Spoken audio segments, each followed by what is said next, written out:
The Connecticut Music Oral History Podcast is a deep dive interview series with musicians, artists, conduits, collectors, and dedicated fans, focusing on 20th century Connecticut music history. This project preserves narratives, heralds unsung movers and shakers, and defines Connecticut's influential role in cultural history. I'm your host, Brendan Toller. I'm an artist, a musician, a filmmaker, and marketing manager of the incredible Verso Studios at the Westport Library, where this very podcast is being produced. Verso Studios is a media resource and production hub, serving as an inclusive, empowered, future-forward cultural and learning center. A library branch of the 21st century, Verso Studios provides programming, commercial services, as well as educational and content creation opportunities. We have a state-of-the-art hybrid analog recording studio designed in part by Rob Fraboni, the same guy who built Keith Richards' home studio down the road. We record bands, artists, audiobooks, podcasts, and everything in between. We have video production suites, classes, and events. Check us out at the Verso Studios website and on social media.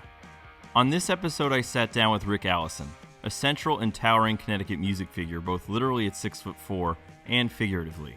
Rick has been a radio DJ at an alphabet soup of stations, including wybc, wkci, WPLR, whcn, kpig, wpix, Sirius Satellite Radio, and cygnusradio.com. Rick has also been an announcer for ABC, NBC, CBS, ESPN, HBO, and a bushel of commercial clients. For 29 years, Rick has also been the co-host of the local band show on WPLR New Haven and cygnusradio.com.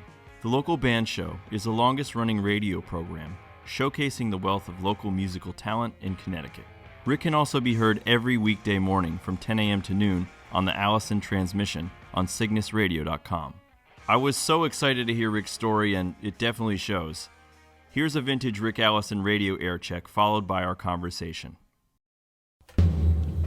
It's a Sunday. A little ahead of myself there. What just happened? I just got ahead of myself. Want me to try it again? It's a Sunday. Oh, it doesn't work as good without the percussion and stuff. No, that's right. Everything seems just a little bit off, doesn't it? I'm a little out of kilter. Yeah. Out of whack. Unfocused. Like Groundhog Day, politically speaking. Something like that, yeah. Allison's my name. That's Velvet over there. This is Local Bands. That's right. That's good. I can hang on to that. We're a local music show on PLR. We're sponsored by two of the finest local sponsors a show could have. Richard's Corner Gourmet Deli. In Hamden, Connecticut, great food. And G Guitars in New Haven, Connecticut, great guitars, etc. And we'll tell you more. And then, of course, the main thing, of course, is we play, local music. Oh. Yeah, like this. This is the Smirk. USA Network proudly presents the epic tale of a crazed beast and the whale who haunted him. You can't miss Moby Dick. Because every kid's a magnet for germs, and every pan's a magnet for grease, there's new Dawn Antibacterial White Diamonds, the intriguing fragrance from Elizabeth Taylor. For 8-hour relief of high fever, Children's Motrin is the pediatrician's new choice. Kellogg's Growing Pops, Kellogg's Frosted Flakes, and Kellogg's Frosted Mini Wheats Bite Size, the snacks you've been searching for. It's that time of year again. That time of year when Bob's has a sale so amazing, it can only happen once every 12 months. It's Bob's Store's anniversary sale. HDH. Count on it for sparkling clean water all summer long. Night falls, adventure calls. We are gargoyles. We live, we soar, we fight. We are gargoyles, protectors of the night. Yeah, I could include a bunch of air check stuff from other people I was with, but let me just say this in closing. 99 Rock, WPLR, New Haven. So what is it you want to know? All right, Rick. Hi. How did this all start? Which, today? Well, I woke up. Not today. I walked down to the... What's your first musical memory? Where are you from? Syracuse, New York, sir. And most of my musical memories around Syracuse have to do with listening to an AM station called WOLF. It was, given my history that would follow in radio, it was what we would now call toilet, in that, the guys were ill-paid, and it was a stepping stone, but it was like it was like that very first stone leading to the actual stepping stone. But it was the But were they having fun? I mean, what was it like? Oh, hell yeah. Oh, what were they playing? Early rock and roll? We're talking about like when I was listening, because I grew up, I'm 73. So, I mean, I was in that lucky group of people that got, we were listening to the Beach Boys and stuff like that, and all of a sudden the British invasion happened. But, they would announce, we've got a new double-sided smash from the Beatles, and we're going to play it at 6 o'clock tonight. And, that kind of thing. Yeah. And the station was within bicycle range of my house. It was a couple miles or so. I used to write notes to the disc jockeys and, all that really goofy ass Would stuff. they write back? No, of course not. Get that nerd out of here. To hell. But Syracuse University is in Syracuse. A coincidence, perhaps. And they had a great broadcast school, still do have a great broadcast school. And so a lot of folks coming out of SU went to WLF, then NDR, then KBW and New York, and, So, but that was my first active music. What cemented it, though? Was it like seeing the Beatles on TV? Was it a little bit of having this, arguments little bit of that? about James Brown with my mother, who was very upset at James for some reason I couldn't figure out at the time. Might have been the hair. I'm not sure. But, I remember seeing Elvis, his first performance, and that caused some stir in the family. What did your parents do? Mom was a teacher, kindergarten teacher for life. Dad was a salesman, an independent contractor who's, and this does sort of tie into my background, was always looking for the new thing. And he was the first guy to sell dock bumpers. Those are big now, man. They were huge.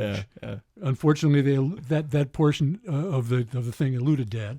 That was fine. What else? Michelin tires. We were Dad and I went to the New York State Fair, which was also in Syracuse. We had the first radial tire display in New York State He was looking for new stuff, and like I said, the reflectors in the highway right in the middle to keep the cars from veering. Another one of his products. Just as a salesman. He didn't create them, but he just had this eye. It's the hype man. Yeah, exactly. And my first radio experience was actual live, on-the-air radio experience. Was with a thing called High School News Bowl in Syracuse. High School News Bowl was basically a current events show. And, if you weren't playing basketball or football and you were good at current events, I was actually doing both, but I was good at current events, and I didn't have any CTE at the time.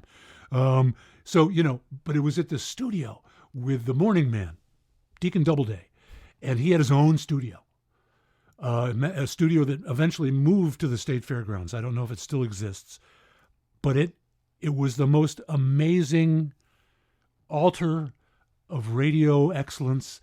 Had honkers and beepers and horns and player pianos and everything you could imagine, all the toys and stuff. He did the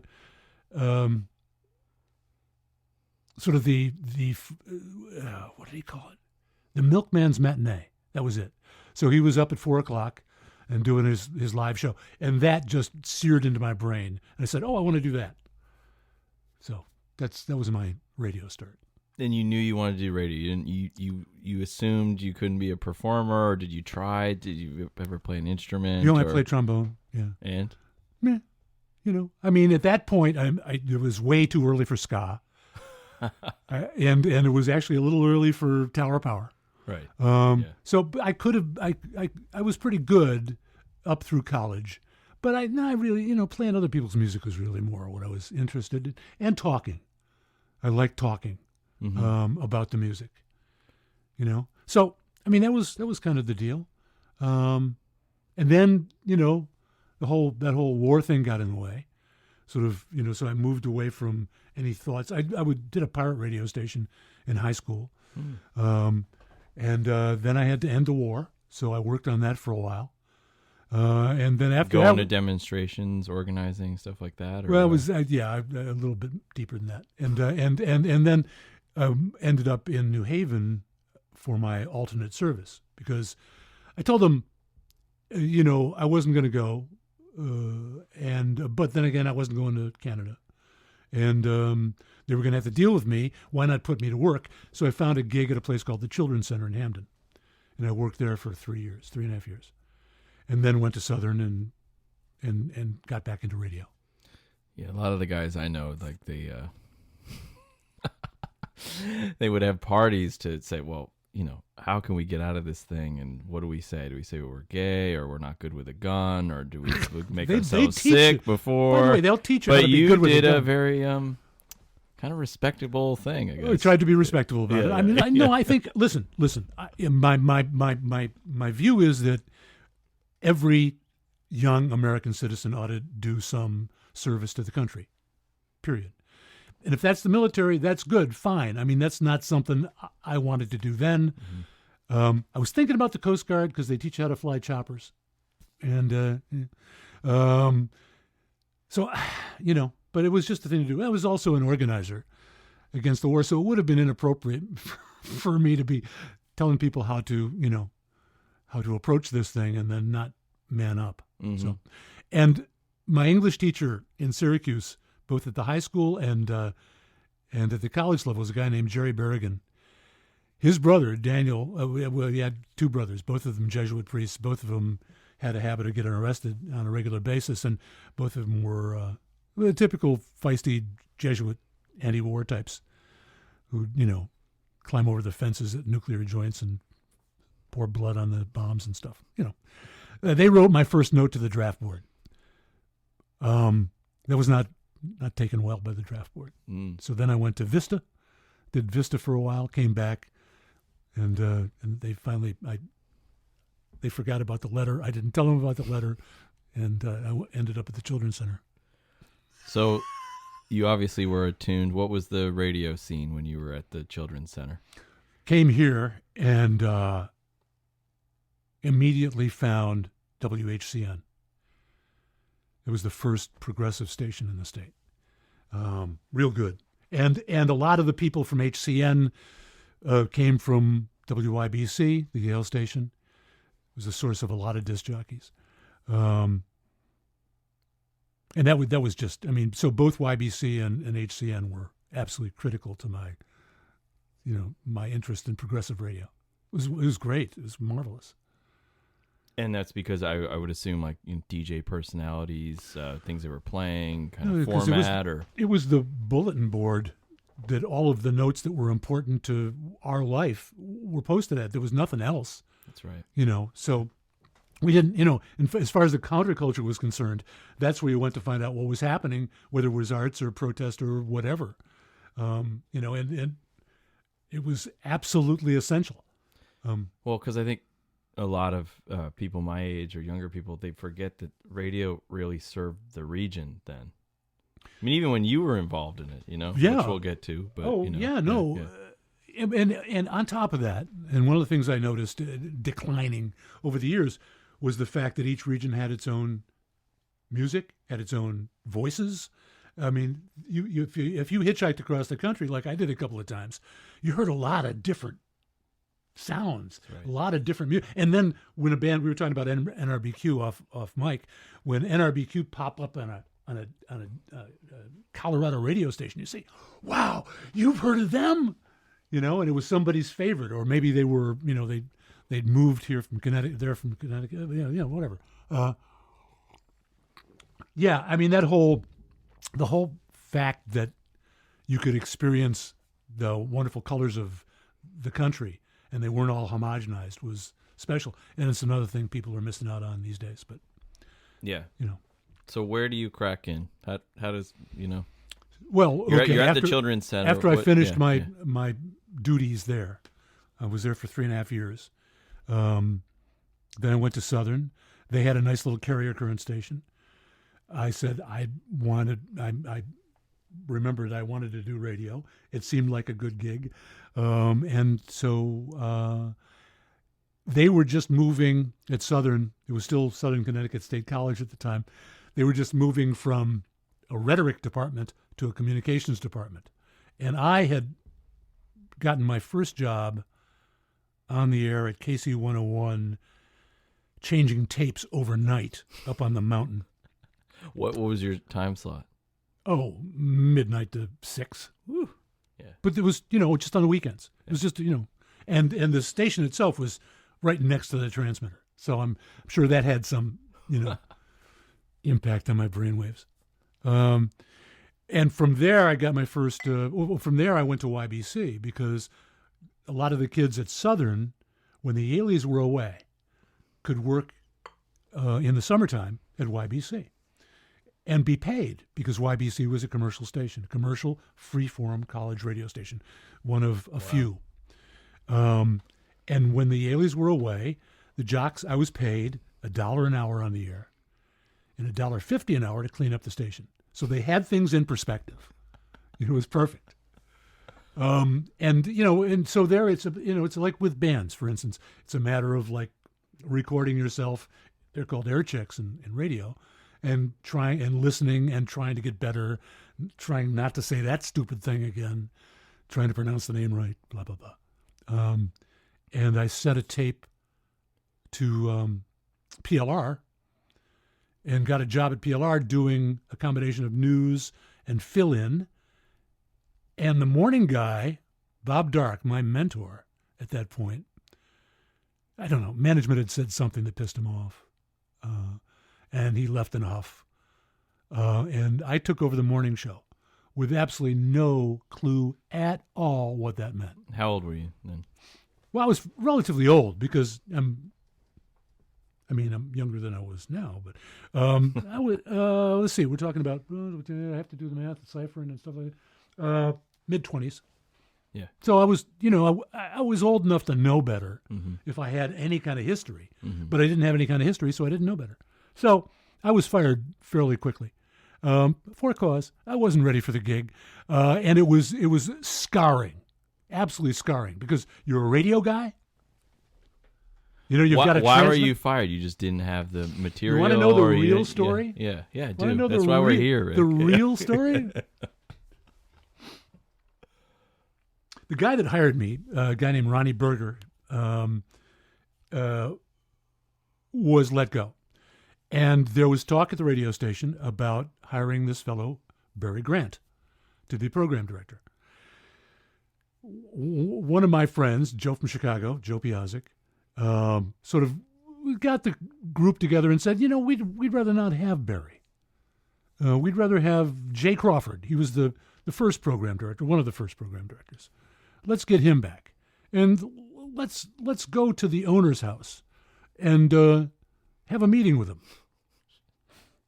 So, I told you I was clueless. So pretty much everybody without any sense went to the owner's house. He was just getting back from Florida. A couple of people, same people who ended up remaining employed, did not attend. But Joe and I were dispatched shortly thereafter. And Barry Grant came, and it would have been okay. I could have worked with Barry. It was, I didn't know how things worked. I was just a naif. I didn't know. So, like you said before, all my mistakes were ahead of me. Oh, God. It's a beautiful thing. It really is. Yeah. Oh, it's precious. Right? Come on. How else do you learn? How else do you find your path? How else do you...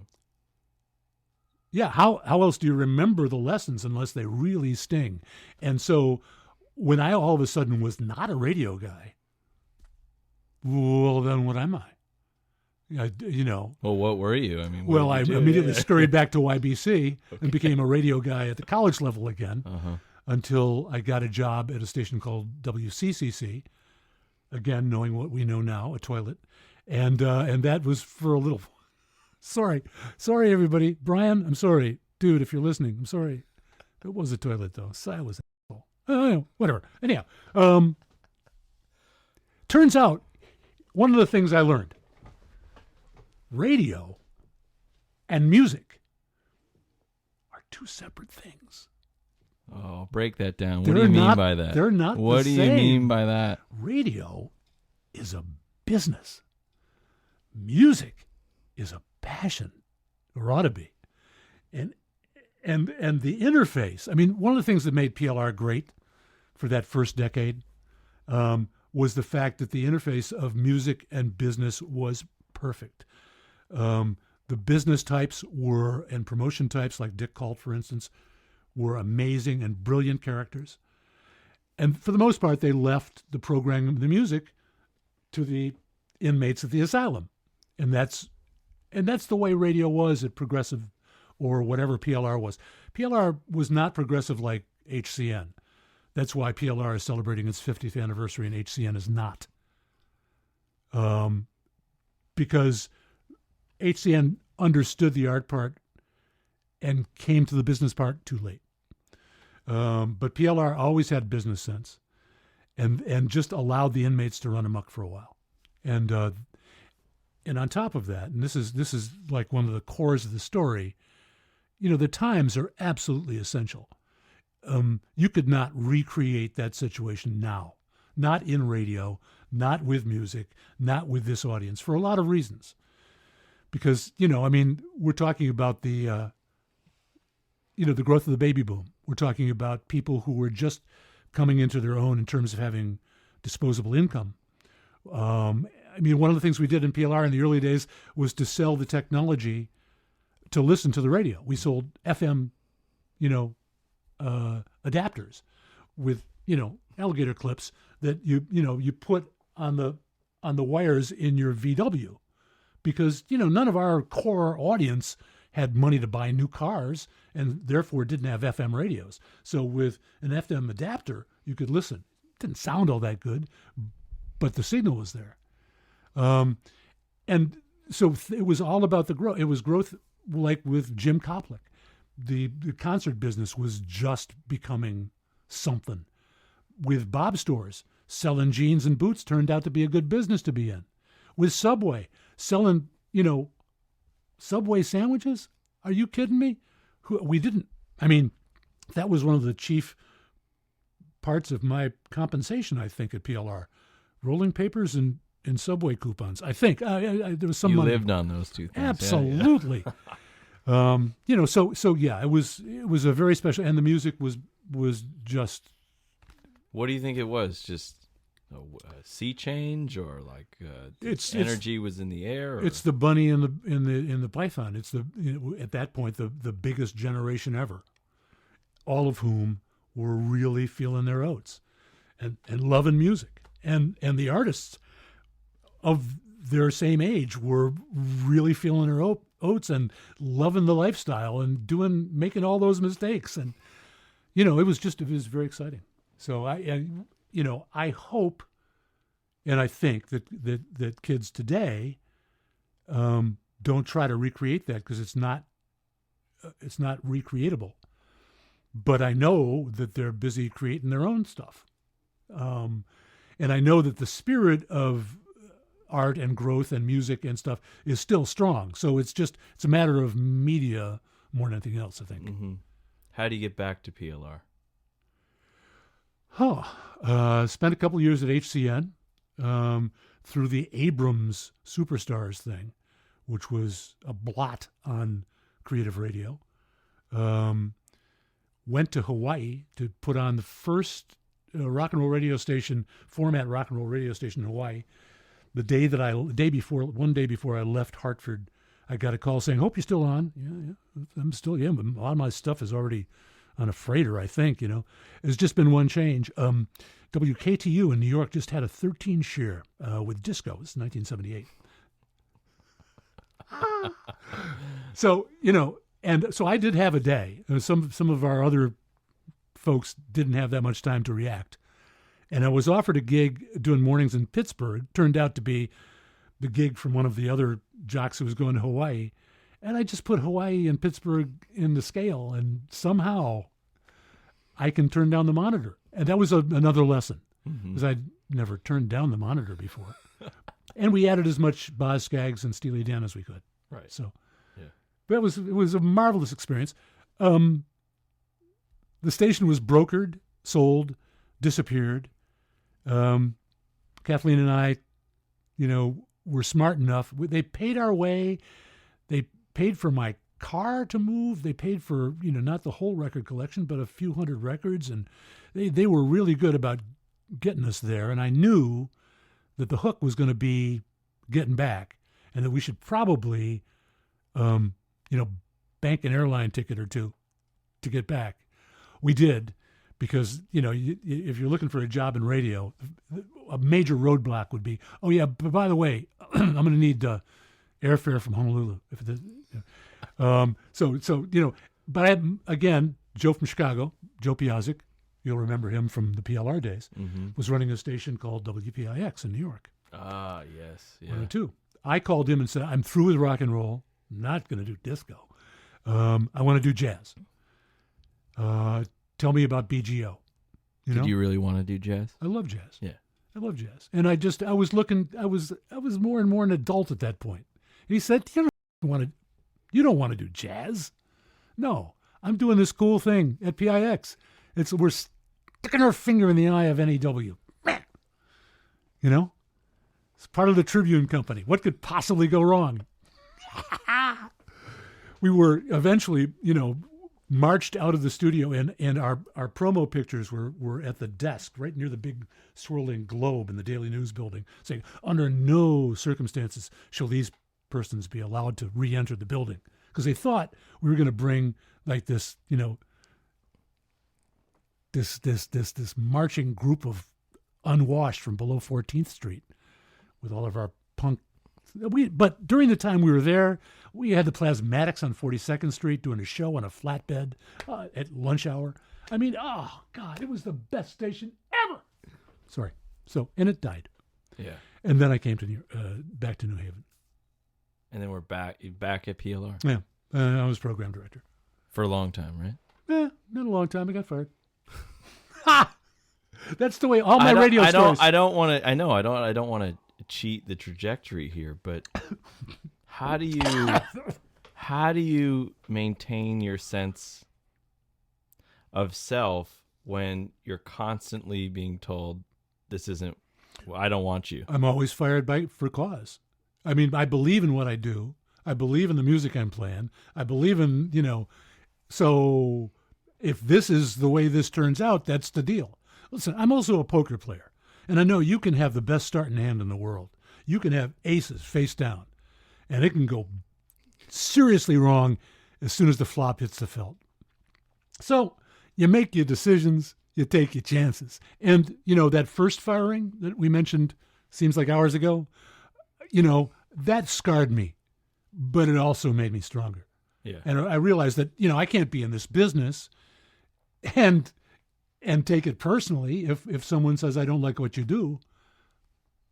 And actually going forward from that, I mean, my real professional career is in voiceovers. And in that case, you are hired and fired for every gig. It's a very short-term situation. It was perfect for me. I was built for this. When did that come into the...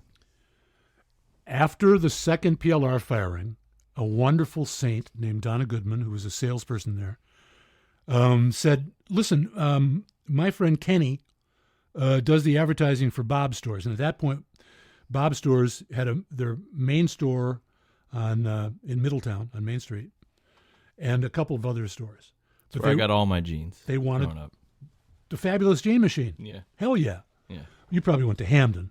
No, I grew up in Central Connecticut, so I went there. All right, fine. Yeah. So, and they were just on the grow, and Kenny wanted a voice. Now, I'd worked for Ken in the past, just at the various stations I was at, and typically I would be paid with fry boots. Again, it's rolling papers, Subway, fry boots. So, and I said, okay, if he wants to, I mean, in the past, they had jingles, looking good isn't spending more, looking good at Bob. And then the announcer would come on and say, get your fry boots. Yeah. And so at whatever station I was at, I was the one they wanted to do it. And I'd get boots. That was the beginning of my understanding of the advertising world. It evolved. But when Donna said, no, they're thinking about having a voice for all their stores. I mean, for all of their radio stations, and they're planning to have many more stores. And eventually we got to over 40, I think. And then they sold it to Marshalls and it shrank and blah, blah, blah. They were my first big time account. I did all of their audio for a quarter of a century in my studio in North Haven. I started out in East Haven in a little attic.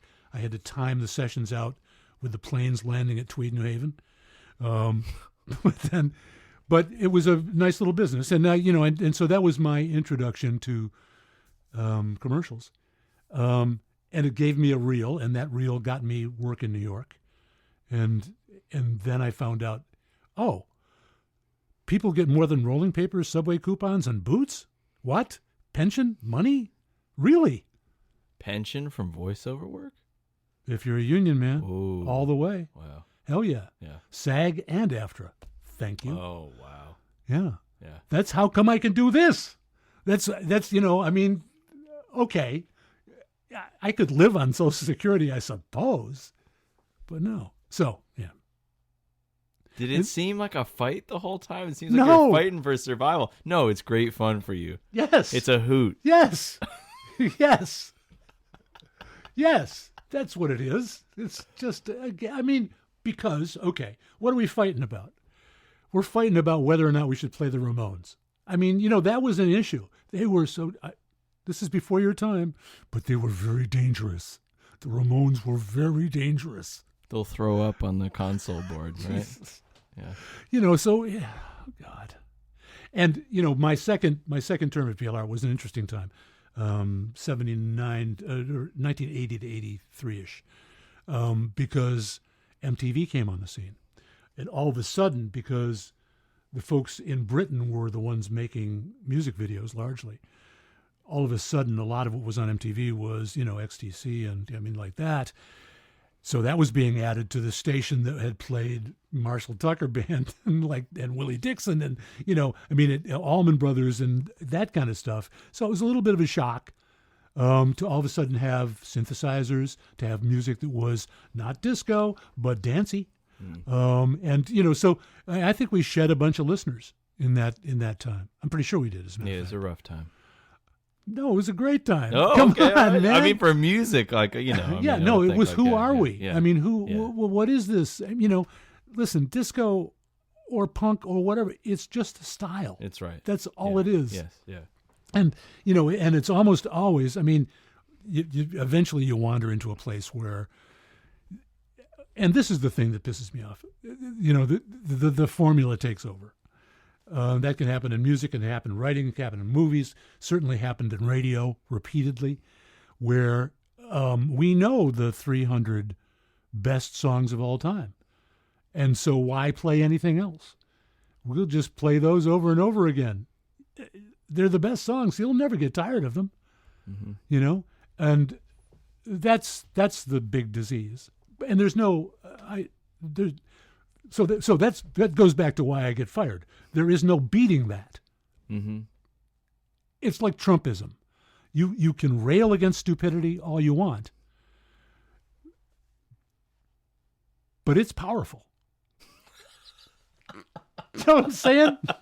Yeah, but so is positive energy, so is Oh, good hell thinking, yes. So is, and that is what beats it out time and time again. Yes. I feel. Absolutely, on a personal level. But I'm just saying, you can, if it is really just a blood fight with the forces of power and evil, you got to be cagey. You can't go right up against it because That's right. They'll crush you. And if you can't have fun doing it, Emerson, right here. Be silly, be honest, be kind. Those are the only rules you need. He's pointing to a note that's on his desk, written today. Yeah. I got a grandson now, and I realized I'm not going to be here forever. Now, this is another new thought, and actually, I was sort of good with it for a while. And now, in talking to doctors, I'm saying, listen, things have changed. I'm now thinking about living forever. Is there anything we can do to fix all the bad stuff I've done to myself? Yeah. They shake their heads, but they say, nice try. So I figure, okay, I gotta start getting my quote wisdom unquote, down on paper or on tape for Jack, because Jack's going to need it. That's because he's going to run into a lot of idiots. Just a fact. mm-hmm. You know. Where were we? Back to that nugget of New Haven felt like kind of this explosion of you had the record stores, you had Toad's Place, you had Jimmy Koplik, you had PLR. Did it seem that like anything was possible? That's when I think great things happen, is when the obstructionists are kind of sidelined somehow because it's unstoppable. Right. If you got the advertisers, you've got everything feeding everything. Yeah, the word is synergy, and what we had was all of this stuff working hand in hand. The fact that an artist was coming by Toad's Place was almost a given the fact that the PLR was at 1294 Chapel, just around the corner. That artist was going to be at PLR to hang with the jocks and talk. And that wasn't a paid-for deal. That was not, it wasn't like you can come to the studio, but we're going to need dough. No. Touring artists need something to do. It's very boring. Well, yeah. and most radio stations do not invite them any longer into their, because, they may not be playing that music any longer. We don't, So that time, the restrictions were off at PLR. Toad's Place was booking these amazing acts. I mean, you just looked at that book. Holy cow. Yeah. The people that played there. And I spent a lot of time there at Toad's, because like I said, it was just a block and a half away. And even after they moved to Hamden, PLR, then we had a direct line to the station. So we had zillions of concerts, broadcast live out of Toad's Place. It was just magical. It was magical. And that was not just the 70s. It was the 70s and 80s. It was, it was a special time. Yeah. Well, I was organizing in Syracuse for the Syracuse Peace Council. This is before I got here. And David Easter was my boss, and he had come from New Haven. He said, "Oh man, you're gonna love New Haven." And I got here. I stepped off the bus after getting off the train, because I was looking for a gig. I got to find my own gig. The draft board had to approve it, but I didn't want to work in New York City because I was Frady scared. I was just this nebbish from Syracuse. But I knew I wanted to be proximate to New York, So I sort of worked out the Hudson and worked out the New Haven line, and found that Children's Center is the right place and the right people, and it was just a wonderful experience. Got off the bus, and they were ringing the moratorium bell. This goes back to the anti-war days when we were ringing the bell for the dead, and that escalated to the SEAL trial and the student strike, and what a vital, and live music with the, oh man, it was magical from start. Mm-hmm. I've been here been in New Haven's environs ever since. I live in Branford. Okay. I'm sorry. I don't live in New Haven. God, look at that view. It's beautiful. See, yeah, that was when we moved out of because I had a subterranean studio during the Bob's days, subterranean studio with just a little sort of Iranian jail cell light source from underneath the deck. So you could tell if it was day or night, but that was it. But it was nicely soundproofed and not like this studio. But I said when we were downsizing, the one thing I want in my studio is to be able to see moving water. And so that's why we have it here. Yeah, amazing. That's just delightful. Up in the clouds here. And I want to dispel the thing that, Frank, you had Frank on the other day. Frank made me seem awfully wispy. The pull quote that I remember is, "And he likes birds." Well, okay, fine. I do. I've got a pair of osprey here. That I'm an Audubon steward that I want. Mm-hmm. Does that make me a wispy person? No. He mentioned the word Zen, and I see the Zen book over there. It's very important. When did you find that? What role does it play in your life? Well, I meditate, and I try to keep on an even keel about everything. And it's just a tool, isn't it? So, yeah, I love it. And it helps with poker. And getting fired. All right, how did the local band show start? During one of my periods of not being at PLR. Because I explain to people that I'm like a big holy piece of cheddar. I spread over pretty much the entire 50 years of WPLR, but there are big chunks where I'm not there.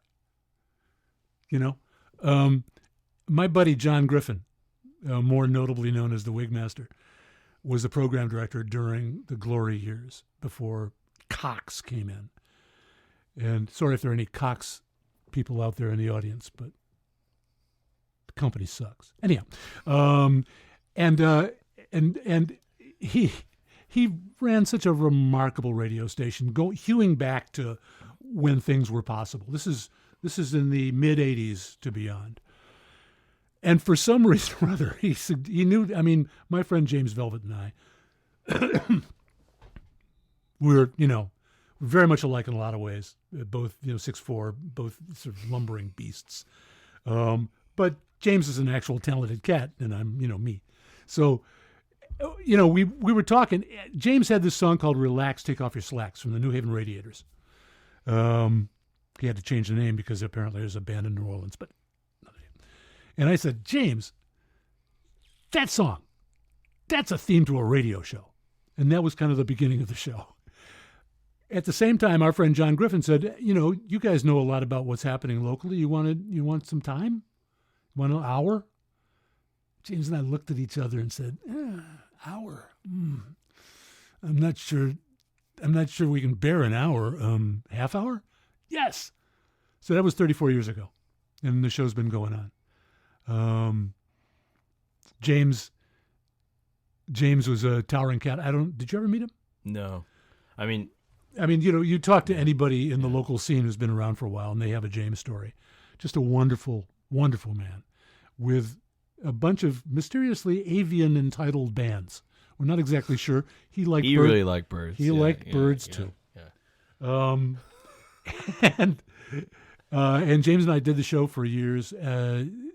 We revisit history every Sunday on Cygnus. Oh, I can turn this into a promotional event. Yeah. With the local archives, we go back into the history that I have. As it turns out, the first decade is in a landfill somewhere. Oh, no. Fool that I am. How did you pitch it to PLR? We didn't pitch it. It was John Griffin. He said go. Marijuana involved, I'm sure. Right. Who knows? Yeah, good idea. Let's do it. It just, It just amazes me that it still exists. I don't mean it. Well, no, it still exists, after the Clear Channel. That's all I can think about. Clear Channel was only there briefly. I just mean the whole Clear Channel We went through a number of different owners and managements, and the show was actually canceled for a brief period of time. But the program director, Scott, I don't know his last name, but bless you, Scott, wherever you are, fought for us, kept replaying the same show while negotiations continued. PLR was inundated with, messages of upset from the outer world, and they actually changed their mind. And then we just resumed doing the show merrily. We did the show through a couple of heart operations for James. Wow. The final one he did not return from. And that's how Frank got here. And Frank won't say this, but I will. Frank, Frank and James are absolutely cut from the same cloth. Okay. Frank is a smaller portion of that same cloth, substantially. He's a shorter fellow. But not on platform heels. No, I haven't seen him in his glam day. But they both had the same sort of feeling for the local community. They were both supporters of producers of music they both did coffee houses and shows and promoted. And so when James died and I got together with Nancy Lee and Johnny Java and a small circle of friends, it was sort of determined that James would have the show go on. So it became my problem to find someone to sit in that chair. Frank came on and helped me put together probably the hardest show I've ever had to put together, which was basically Farewell to James. And he did a brilliant job. And it was obvious to me at that point, given all they shared in terms of their love for the local community and their love for music and their own musical talents and whatnot, that this was just meant to be. And so, Frank is here, and we continue on into our 35th year. Go figure. Yeah. I mean, my introduction to James was Big Fat Combo doing I Got a Shirt. Sure. Numerous times seen him live. And amazing song. Mm-hmm. And then when he passed, the multi-generational tributes. I mean, I remember Alex Burnett saying, like, I played in the round with him and it made me go on as a songwriter. And Yeah. everybody has that story. Yes. With him. Yes. Incredibly important character. Yeah. Just the leitmotif, the string that runs through the entire local scene, and also a wonderful human being. So Yeah. his picture's right over there. I know. Yeah. So then, it's PLR. Yeah. And are you kind Another of fire ring. pinballing around? Yeah. Smith and Barber leave for Florida. I fill in for a couple of weeks, Yeah. but I've already started working in New York. Mm-hmm. And At that, Sirius or what? not at first, no, Yeah. going in for auditions, and Yeah. that was every day on the train in Auditions? Yeah. Wow. Damn. auditions Yeah. at casting houses with other announcers. Yeah. It was wonderful. Yeah. All these, it's like the Union Hall just sort of popped up at different casting houses, Mhm. and Yeah. just these wonderful goofballs. I mean, just names that and voices that just are inside you. You may not know them. Mhm. What a wonderful life it was, and then Meg Griffin, who I worked with at PIX, was hired on at Sirius in the early days, and she called me, and so we worked together on what it was originally E17, then Eclectic. It eventually turned into Sirius Disorder, and Sirius Disorder still continues with Meg on the weekend. Meg is one of the great disc jockeys ever. She's just tremendous. Mhm. And it was a very exciting time. So I'd go in, and it was all voice tracked. I mean, part of the reason I do this show live is sort of, a rejection of the voice track thing. I have friends who do the voice track thing and on Sirius, and I'm glad for the paycheck that they get, but it is not at all the same as a live show where you're feeling, thinking. When you're everything feeling the that music, you can't yeah. feel the music. Yeah. That was one of the things we could do, was to listen to the intro and outro of the songs and sort of summon up the thing. But that wasn't the big thing that turned me off. I did a show on September 10th, 2001, Mhm. Noting the beautiful view from the Sirius studios of the Twin Towers gleaming in the distance and looking south in Manhattan Island. Fortunately, that show never aired on the 11th because everything went, And also at that point, the only people listening to Sirius were the techs who were involved in putting up translators on the top of buildings, because it was brandy new. We gathered together to watch the satellites blast off. But it was exciting for that. And again, I was in a position, like with the FM converters, of selling another technology in order to listen to our thing. Right. Yeah. So I would do that in the morning. I'd do 2 or 3 shows, and then go off on my merry way, doing auditions and stuff. Mm-hmm. That was life. And Rick Allison is not using any voice modulators. You have this kind of resonating bass tone. I'm sure other people have talked about it. It's got to be at some universal pitch. It's very comforting. Yeah.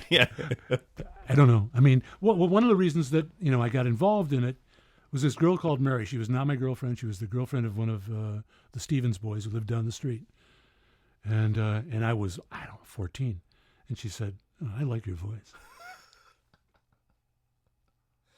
No, Well, how many musicians say that it's, they pick up a guitar and then yeah, it's the feedback. the female attention, yeah.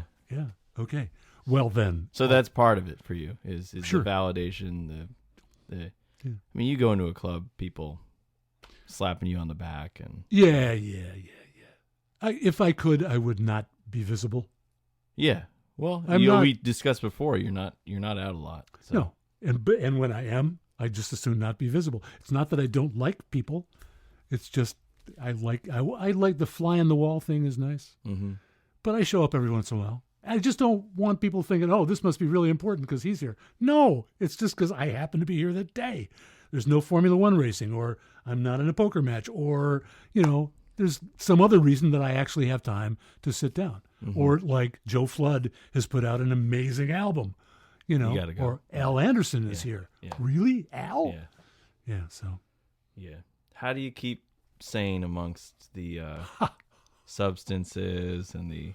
Well, by making most of them go away. I mean, You did that at a certain point, I guess. I mean, you made them go away at a certain point. Yeah, that's, yeah. I mean, the only one that could have killed me, and it came at a particularly bad time, was cocaine. That was the power of 80s radio, for sure. That was the fuel. And I was program director. I was doing the morning show, and I was going to Joe's place. So something had to, power you through, yeah. And just as the crack epidemic was beginning, I was starting to make actual money in New York. And before that, I quit. And if that did not happen, I could easily have killed myself because I had plenty of money and they had plenty of product. And it's the worst. Well, for me, it's the worst drug of all. Yeah. I'm never into downers anyhow, but yeah, I mean, so, but other stuff, I mean, look at us. Well, you can buy marijuana legally. You can smoke it legally, and it's a good thing. And I would say the same thing for psilocybin, but that's just me. But that's it for me. I mean, I don't know. And beer. You're still taking mushrooms though? Every once in a while. Tune it up. Yeah. Wow. Oh, come on. Yeah. Well, that's connecting with that's the not, earth. Yeah, no, please. That's absolutely not, that won't kill you. No. And what are we discussing in Connecticut? It's going to be a long time before it happens, but they're discussing the possibility of therapeutic psilocybin. Absolutely. Yeah. I know people it's worked wonders for. Yeah. Bad acid, not a good thing. Yeah, Heroin, awful. Yeah. Fentanyl will kill you. Yeah. Imagine doing cocaine now and not knowing if in that cocaine someone had decided, well, let's give them an extra kick. No. I've known friends of friends who died that way. It's not good. It's not the way to go. No. So, yeah. But again, these are the mistakes one makes as one becomes more of and so advice for young people. That was it. I mean, I know this whole interview has been that, but Oh no, I got no advice, man. Just love music and feel the power of music. Oh God, and don't listen. I do what's mostly an oldie show on Cygnus. The Transmission. I mean, I play some new stuff, but even the new stuff, it's like McMurtry, for instance. Okay, he's an Americana singer. He could have been in 1975, but he's in. So it's oldies music, okay? And don't let the old people tell you what to listen to or how to groove. Never, ever, ever. No. You got to invent your own groove, and not have anybody, throttle it back. Music's powerful, man. It's the best. Amen. Yeah. We done here? Yeah. Okay. Wow. Thanks, Rick. Oh, man, that was fun.